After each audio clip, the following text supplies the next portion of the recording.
Dommin.com, we're with Christopher from the band Dommin, of course. How are you doing tonight, buddy? I'm doing good. Cold. Cold, yeah. Seattle is really cold in the winter. You've been on tour for a few weeks now. How has this trek been compared to previous endeavors that you've done? There's two elements that I'd say define this tour as far as just being different than other tours. One is we're at the Birthday Massacre again, and it's just we're old friends, and because they took us on one of our first major tours 2 years ago, or a little over a year and a half ago, and it's just nice to be with. It's like going on tour with family. So there's just definitely a family community vibe that everyone's just so comfortable already, and everyone is just so nice and kind and respectful. And then the other aspect is Black Veil Brides is the band that's kind of just coming out in a big way, and they're kind of skyrocketing, and a lot of their fans are a lot younger than other tours that we've played on. Whereas we went on tour with him and Volbeat and the 69 Eyes, and a lot of their fans maybe were young 10 years ago, but now they're the older, they're they've been around with him for a long time. Right, so we're playing to a whole new group of kids that have never heard us before, and it's kind of neat because I think when you're in your 20s or older, the initial excitement of finding a band and being excited about a band for the first time is now it's refreshing, to see that. To see younger kids coming out and getting really excited about new bands and finding an old band. It's nice to be inspired. You get inspired by their passion. The thing that struck me about you guys is you always have a really good live show. Do you really try to put a lot of care into that live show? Yeah, I mean it's not overthought. It's just I just try to make sure that people are feeling like I try to just relive every song every night, so that every bit of emotion that I can pull out of my heart is right in it, and every single night. Right, and a lot of the bands on this tour, they're very goth dark. They always put on more of they're very performance based bands. Do you think that it's been more comfortable for you every night than maybe other tours, being that every band's very theatrical? I mean, you guys do everything with the roses and all that. Yeah, it certainly fits the night better as opposed to us being kind of the standout band. Right, or being on tour with Kelhanna, whereas it's a little bit different. They're a little bit more glam, you guys are a little bit darker. Yeah, on this band, pretty much the thing that unites all the bands is darkness. Right. You got Birthday Massacre, which kind of has more of a heavy but electro pop kind of feel. Black Veil Brides is a metal meets kind of 80s glam. And then Moral Vampire is straight Daft Punk, but it's all there's a darkness. Yeah, you're all goth. Yeah, it's all in the darker realm of music. Do you think that a lot of bands don't really care about their live show these days? I don't know. I mean, in every experience that we've had, for the most part, people seem to know that it's really the most important part. Right. The albums aren't selling. Right. It's the same. These are more important than the. I mean, songs I would say are number one, but I think a close number two is your live performance. You've put out Love Is Gone almost 2 years ago. It's been quite a while since you put out a record. When do you expect to put out another record? Actually, technically, because this is always a confusing point because it was supposed to come out in May of 2009. It didn't actually come out till February of 2010. Okay. So it hasn't even been out a year technically. Okay, technically. But because it was supposed to come out in May of 2009, it got leaked. So technically, it's been out. It's been out a year before it was out. Right. And now it's technically the release date was February 2nd, 2010, and so it's been 9 months. Right. So you don't have plans to? Are you still writing and obviously plan on putting out another record? Yeah, actually, it's even that being said, we have been touring for it for 2 years. Right.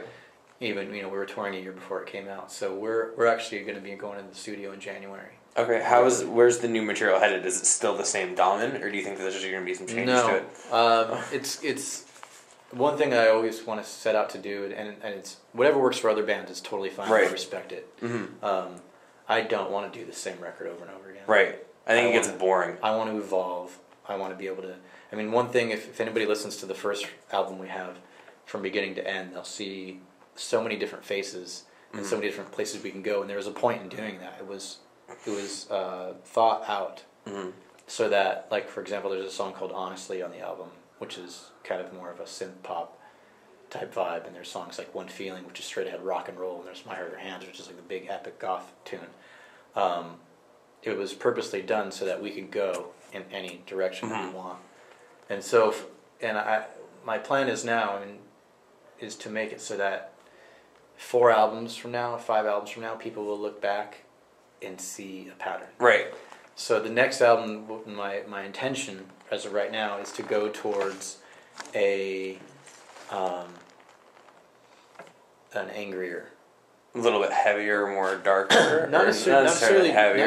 not necessarily darker. It was actually going to be more up Right. than it is dark, but it's going to be more, I would say, ballsy. Okay.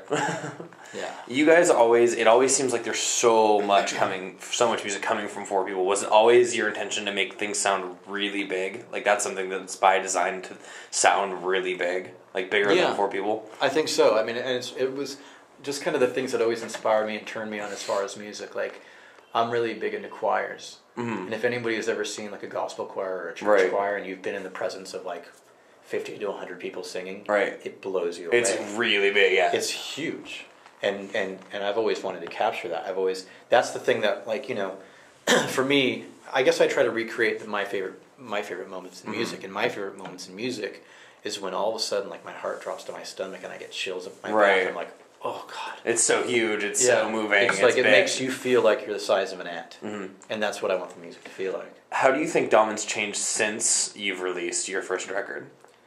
Probably just more comfortable in our own skin with who we are.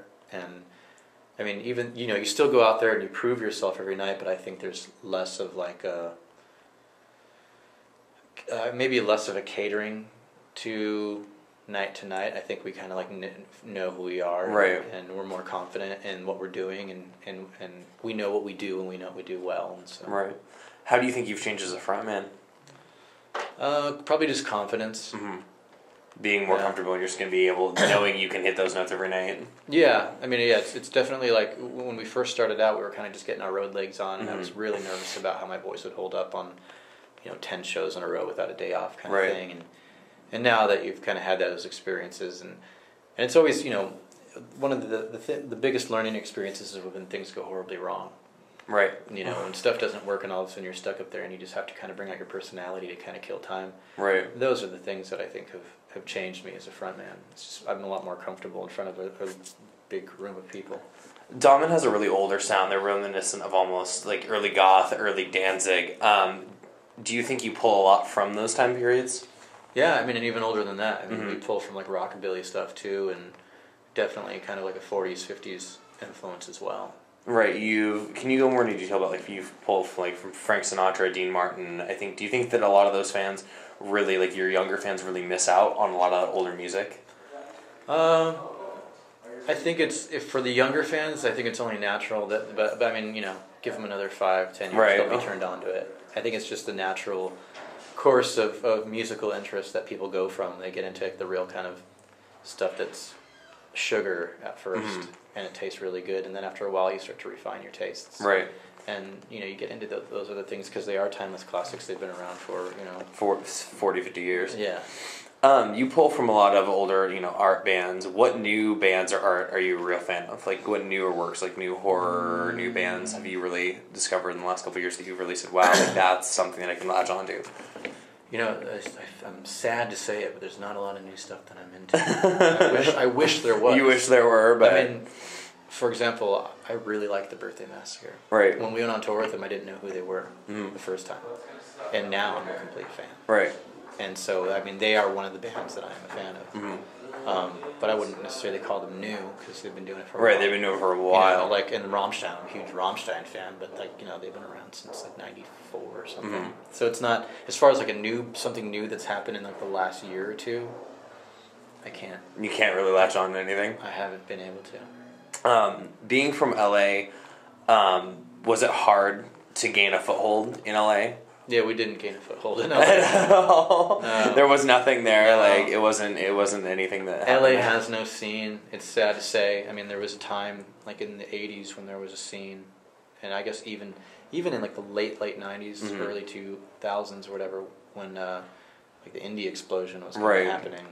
But it's such a melting pot of style and music and everything that you couldn't go down there and be like, oh, this is what's happening Right. now. Like, this is the cool thing. No, yeah, you go one club over and it's something else, Right. Yeah. Nothing about Dommin ever seems pre-planned. Do you think you've let the band grow organically? That means I'm doing my job well. No, I mean, the band really started with me. I mean, that's why it's named after me and stuff. It was just because I just, I'd been in so many bands and I'd compromised so much that after a while it's like, I just want to do what I want to do. Mm-hmm. And luckily I found 3 other guys that are like, that believe in me, which is nice. It's endearing because they really do trust me and they just let me run with what I need to run with. Right.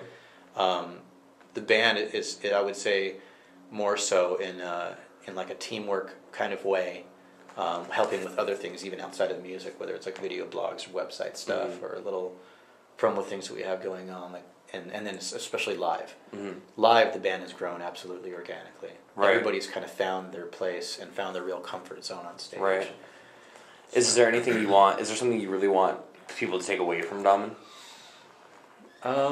I hope they see the sincerity and the honesty. Mm-hmm. One thing that seems to be really unique about fans that we have. One thing that seems to be really interesting about the fans that we have made over the 2 years of touring is, and maybe it's because we've just been so accessible and we have been so interactive with fans and stuff, that they've kind of become more friends. I mean, I can't tell you how many people actually were fans and I talk to on a regular basis through email now.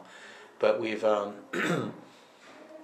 have people really rooting for us in a big way. We're not like some distant band that somebody wants to just be like, oh, that's my band, I'm putting it in my back pocket. Right. We've got fans that are like, we want you guys to do as good as you possibly can, and they're sitting at home voting for us for different things, and it's really humbling and flattering, and it's just, I'm super grateful. I hope if anybody takes away anything from Dom, and I hope they see the sincerity and the honesty, and that we actually do care, and All right, well, thank you so much, man. I appreciate it. Absolutely. It's Chris from Dommin on jeffrey@donovan.com. Thank you, man. Thank you.